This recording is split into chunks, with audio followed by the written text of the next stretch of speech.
Bu Amerika gedirsə Pənah bəy, yaxın şərqdəki bu ərəb monarxiyaları getdikinin dalınca. Bu məsələ bağlandı. Bunların toxunulmazlıqları falan bitəcək. Deyir, getmirəm, körfəzi deyir, darmadağın eləyir. Kim? Amerika deyir. Qoy dağıtsın da. Dağıdandan sonra da eyni şey olacaq, fərq eləmir. Orada dediyini yer etməyin bircə yolu var. Quru qoşun girməlidir İrana. Konkret İran işğal olunmalıdır. Nağıl, xülya. Konkret işğal olunmalıdır. Başına istənilən hakimiyyət gətirilməlidir və yaxud yeni xəritə düzülməlidir dedikləri kimi. Böyük Kürdistan qurur, böyük İsraili gətirir, çatdırır, düz İran sərhəddindən də biraz içəri salır. Yəni bunların hamısını eləməlidir da. İşğal eləyib, yavaş qılıncınla bunu eləyib getməlidir. Amerikanın da bunu eləmək, yəni 200 dənə bu qədər Amerikaya olsa yer eləyə bilməz. Mümkün deyil. Mümkün deyil. Yəni bunu eləməlidir. Burada bunu eləməyəcəksə, körfəzi dağıtsın, nə qədər dağıdacaq, körfəz sularına nə qədər bomba düşəcək ki. Bu öz bazalarında əksəriyyəti, qoy dağıtsın. Orada bu Dubay ərəb şəhəri deyil. Abu Dhabi ərəb şəhəri deyil. Dohada deyil, heç biri deyil. Bunların hamısında oturub Amerikanın, İngiltərəli şirkətləri, onların şəxsi mülkiyyətidir, bütün oralar, hər yer. Bir-iki dənə o ağ paltara bürünmüş ərəblər də bunların menecerləri kimi bunlar otuzdurublar orada. Başqa bir şey yoxdur. Bir oluşumun konturu görünür. Bu son danışıqlar ki var, vasitəçilərə bir bax. Misir gəldi, hələ sakitcə, hələ o qədər görüb. Qarışmadan. Ərəb dünyası Kimdir təmsilçisi? Bəli, Misir. Yəni, Sədiyyədir, sonra bu Qatardır, sonra Oman zatdır, bunlar. Misir gəldi. Buradan Türkiyə, Türklər. Türkiyə məsələn heç bir halda Misirsiz hərəkət eləmiş. Və bölgənin, regionun məncə bu Pənah bəy, o ikinci hissəsidir də. Yox, indi buna mən diqqət edirəm, xüsusən son dövrdə. Sədiyyə də var onun içində o heç, amma əsas Misirdir. Ərəb dünyası və Ərəb o sivilizasiyası belə deyək, təmsil edən. Əgər bu kontur, bu təsadüfən deyilsə, süni şəkildə deyilsə, bunları kimlərsə yox, özləri həqiqətən bir araya gəlibsə və yaxud işlərindən kimsə, məsələn deyək Türkiyə, ya hansısa bunu bir araya gətiribsə, təbii yolla, yəni bu öz içindən gəlibsə. Bunun çox ciddi bir şəkildə mən hələlik bölgədə, regionda çox ciddi bir dəyişimin bir alternativi kimi görürəm. Bir ara getdi, Sədiyyədəki o danışıqlar olmuşdu ki, Pakistan, Səudiyyə və Türkiyə. Orada Misir yox idi. Və o nəsə dayandı o proses. Xüsusən bu elə bu İsrail çox maraqlı görünmədi orada. O proses, o Abraham sazişləri deyilən ya müqaviləsi deyilən onun əleyhinədir. Onun alternativi də əleyhinə deməyək. Bu sülh şurasına da əleyhinədir. Məncə, bax o siz deyirsiniz yerinə. Ən azı hərlik dünyanı bir tərəfə qoyaq. Bölgədə Pakistan özü nüvə dövlətidir. Misirdir bu ərəb dünyasının özəyidir, fundamentidir və Türkiyədir. Bu da Türk dünyasının bugün əsas istinad yeridir, nöqtəsidir, özəyi. Bu qüvvələrin əgər hansısa bir şəkildə birləşməsi, orada təbii İsrail də var, orada Fars dünyası da var, Farslar da var, Kürdlər də və s. Onlar amma əsas mən o ayaqları işarət edirəm. Bu prosesin burada regionda o gələ bilər. Qlobal miqyasda keçəndə isə, siz diqqət edirsiniz, son 2 gündə dalbada İtaliya, əvvəl İspaniya idi, sonra İtaliya idi və sonra bir Metsin dönəmləri açıqlaması oldu, çox açıq. Halbuki ən çox Amerikaya belə göz eləyən onlar görükürdü, Almaniya görükürdü. Bugün Fransa sonra, axırıncı. Düzdür, indi bugün dedilər ki, yox, biz ancaq hərbi nəqliyyat təyyarələrini demişik, əskər və sairələri deməmişik, amma bugün də möhkəm döşkül Fransaya elə Trump. Bir qəribə bir proses müşahidə edirik. Trump deyir ki, yox, NATO ilə biz qutardıq, nə bilim, elə filan, bu, nə bilim, nədir. Yəni, şeylər dəyişir, paradigmalar dəyişir, Paşa bəy. Orada bunun yerinə nə gələ bilər və mən diqqət edirəm, Aygün xanım, çox elə yəni Çində, indi biz onu personlaşdırırıq. Belə çox sakit və çox belə sirli və əzəmətli şəkildə durub. Putin əməllicə dirçəlib. Nəfəs alırdı. Hətta bu günlər deyib ki, sabah çıxmalıdırlar şeydən. Və bugün İsraildəki o adı gördünüz küçələrdə. Məyusluq. O şeylə bağlı. Yox. Etirazı. Bu Deyirəm də, hakimiyyətin məyusluğu. Yəni əskər qanunu məsələsinə yenidən baxmaq istəyirlər ki, orada bir 10% yaxın orada bir sektor var, onları hərbiyə aparmırlar. Onu salmaq istəyirlər məsələyə. Bir də bu ölüm cəzasının ilkçi şəkildə, yəni ancaq Fələstin terroristlərine aid olan hissədə bərpası kimi bu günləri əməllicə heç böyle dəhşətli bir şəkildə o etirazçılarla polisin arasında çox möhkəm bir davadalaş gedir. Yəni o alternativ o tərəfdən də yetişir və üstəlik də çox maraqlı bir şeydir. Mən bilmirəm bunu, bu Yahudilər ağıllı millətdir də, indi biz bunu nə ilə söhbət, bunu inkar eləmək həqiqətən mümkün deyil. Dünyada antisemitizm qalxır gözümüzün qabağında. Yahudiliyin ən möhtəşəm, dünya hökmranı olduğu bir göründüyü bir məqamda Avropada sonra müxtəlif yerlərdə, indi bu ərəbləri və s. deyək ki, bu ənənəvi rəqabət zad olub, indi qan düşmənçiliyi də olub və s. Belə görürük, müşahidə edilir. Bir antisemitizm qalır və bu Yahudiləri və Yahudi millətini hərəkətə gətirəcək. İkinci Dünya Savaşından sonra ilk dəfə dərsiniz. O da ikinci bir, məncə, o da bir alternativ kimi olacaq. O təbiidir əslində, Pənah bəy. Onlar özlərində güc hiss elədilər ki, biz artıq elə bir qlobal gücə çevrildik ki, biz kitablarımızda, qarşımızda qoyulan Sion müdriklərinin protokollarında yazılanları başlayaq həyata keçirmək. O həm də Yahudinin əldə edəndə. İndi onlar elə baxmır. Onlar elə fikirləşmir. Allah benim olanda birinci nəyi alır? Ağlını. Ağlını alır. Ona Biz görə Amerikanın biz başına onu ağılsız səy gətirib də. Ermənilərdə müşahidə elədik də. Ona görə səy gətirib ölkənin başına. Ağlını əlindən alır, Amerikanın ağlını əlindən alıb başına səy qoyub. Ağılsız qoyub.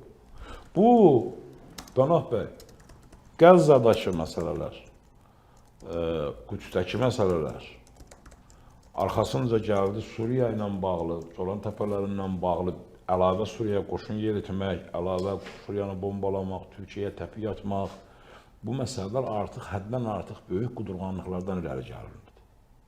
Təsəvvür edin ki, bu adamlar Azərbaycanın da qanadının altına alıb, indi Azərbaycanı Türkiyənin əleyhinə qoymağa çalışırlar. Azərbaycanın şimalından cənubuna bomba raket atmağa çalışırdılar bir ara, elə cəhdlər olurdu. Bunlar o dərəcədə uymuşdular pulun və mətbuatın gücünə ki, düşünürdülər ki, biz artıq bizim efirlərdə bax. Hər şey, biz artıq Sərdar Cəlloğlu ilə bir efirdə danışırdı, bir nəfər də İsraildən danışırdı.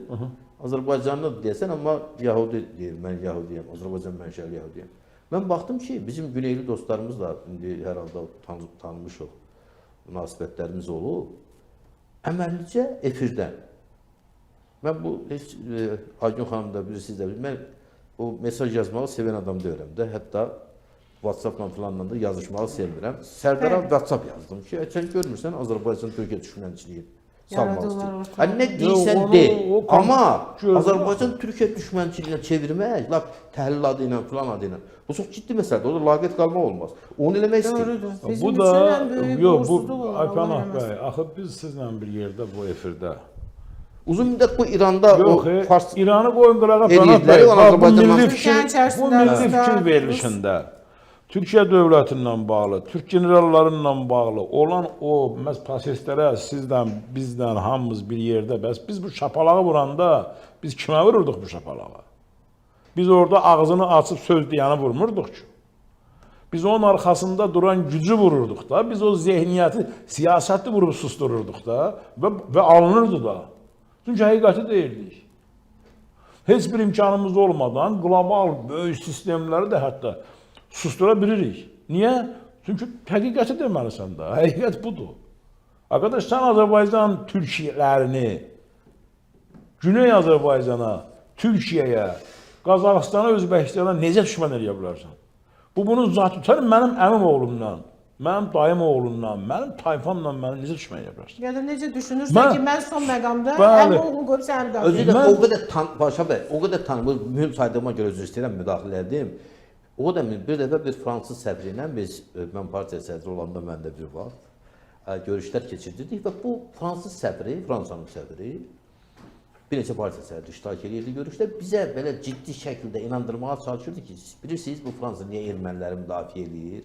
O heç də sizin əleyhünüzə deyir erməni tərəf Türkiyəyə görə. Yəni sizin başınıza gələn Avropanın güya ikili standartının səbəbi Avropa ictimaiyyətinin, Avropa dövlətlər və hökumətinin Türkiyə olan... O çox geniş yayılmış xüsusi xətt idi o. Siz Türkiyədən ayrılsınız, düzələcək. Onların düz olmaz, sizin işləriniz Avropa ilə düz. O gün mən fikir verirəm ki, o dediyim verilişdə, deyirlər ki, o danışan biri deyir ki, bilirsiniz, Azərbaycan dövləti müstəqil dövlət, bizim indi bizə dırnaq arasında başlasın. Müstəqil dövlətdir.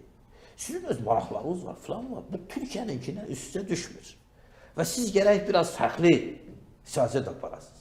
Bundan məhkərin riyakar və xain təqabat olur. Ona görə biz hər zaman burada deyirdik ki, Azərbaycan ərazisində istənilən bir dövlətin hamısının birgə və yox ayrı ayrılıqda hər hansı bir iştirakının hədəfi o cür danışanlar yenə Türkiyədə, onlara da aiddir.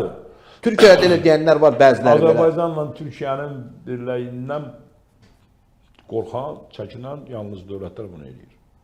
Və bu da Pənah bəy, mən Aydın xanımın sualına qayıdıram bir də bu dağıdılmış bu ərəb monarxiyaları, faktiki olaraq İsrail bundan sonra olacaq region dövləti, super gücdən, super qlobal gücdən artıq düşəcək, olacaq region dövləti. Bilmək olmazdı, Pənah bəy o istiqamətdə deyir ki, ümumiyyətlə ola bilər ki, yox, Amerika Birləşmiş Ştatlarının həkki məlumiyyəti İsrail içində problemlər yaradır. Problemlər yox. Təsəvvür edin ki, bu davaya girib, arxayında böyük qardaşa. Böyük qardaş getdi. Qaçdı. Bu bundan qabağa da neyi yazdı ki? Sən bilirsən mi, o qorxulu terror var abi ki, biz də ona eyirik. Ondan sonra başladı. Mən terrorun tərəfdarı zad deyil. O yenidən qalsın. Heç kim onun tərəfdarı deyil. Əsas odur ki, toxunulmazlıq məsələsi gedib. Vahimə, qorxu. Bu, indi bu çox pis bir şeydir. Törətdiyin, elədiyin başına gəl, eləmə bunu. Bunu eləmək olmazdı. Bu müharibəni bu şəkildə eləmək olmazdı. Zaten var idi, sanksiyalar var idi. Biraz da sıxmaq olardı, biraz da sıxmaq olardı. Biraz da daxildə daha doğru, düzgün iş aparmaq olardı. Sən qəbul eləməlisən ki, regionun yiyəsi türklərdir. Sən bir fars qrupunu aparıb orada şahın ətrafında birləşdirib qoyursan kukulanı ki, mən bunu gətirəcəm. O birisini o yandan aparırsan ki, bu mücahid terror, bunları eləyəcəm. Sən terror təşkilatınla dövlət siyasəti qurursan.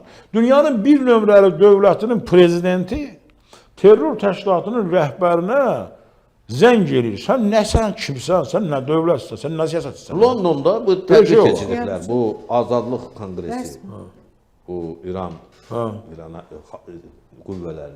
Pöjakı dəvət ediblər. İşin gedişində. Pöjakı dəvət ediblər. PKK demək. Deyəsən ondan sonra bizimkilərin bir hissəsi çıxıb oldu. Yaxşı, sən bu dərəcədə ağıl itiribsən. Sən bilirsən ki, bu coğrafiyanın sahibləri var. Adı bu ərəblərdir. Ərəblərin də bir müəyyən bir kəsimi. Bu müəyyən qədər farslardır, onun o bir elmi bir potensialı var, bazası var, bu incəsənət adamları var, şairləri var, yazıları var. Bir də bunun əsas güc vuran əli, düşünən beyni olan türklərdir. Ki, əsrlər boyu imperiyalar qurmuş, ölkəni idarə eləmiş sahibi var da bunun. Zaten bunun sahibi ilə Pənah bəy deyir ki, Misirin, ərəb dünyasının təmsilçisi Misirdir. Doğru deyir.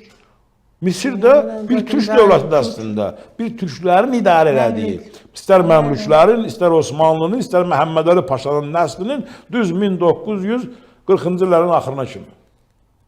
Yəni, sən bu amili nəzərə almadan, sən regionda nə siyasət yeridə bilərsən? 5-6 dənə ağ tumanlar əbi çıxardıb ora, qızıl maşınlara, qızıl şeyinə pükürmüş, o üstünə vinil vurulmuş axırda da onlar maşınlara bindirdi. Axırda da dur deginən ki, baxın. Bu nə deyir bu adam? Siz görün burada İslam, bu Pənah bəy də o dinin bir tərəf. Məkkə və Mədinənin yerləşdiyi bir ölkə, onun xidmətçisi adlanan bir adam, indi özü hər nə Fərqi yoxdur. Heç nə, sıfırdır, nədir, İslam başqa məsələ. dünyası Yəni baxımından bu əlbəttə faktor var. ki, Oğlum mən özüm təkrar O olmuşam. Əlbəttə ki, İslam onu, dünyası o üçün onu böyük və təsir edir. ətrafdakıları, bu cümlədən tək onu yox, əksəriyyətini, hamısını ümumiyyətlə belə baxır da bu adam. Bir dünyadır. Deyir, bunlar mənim istədiyim yerimdən öpən adamlar da. Dəhşət odur ki, Yəni bir indi etiraz səslənmədi.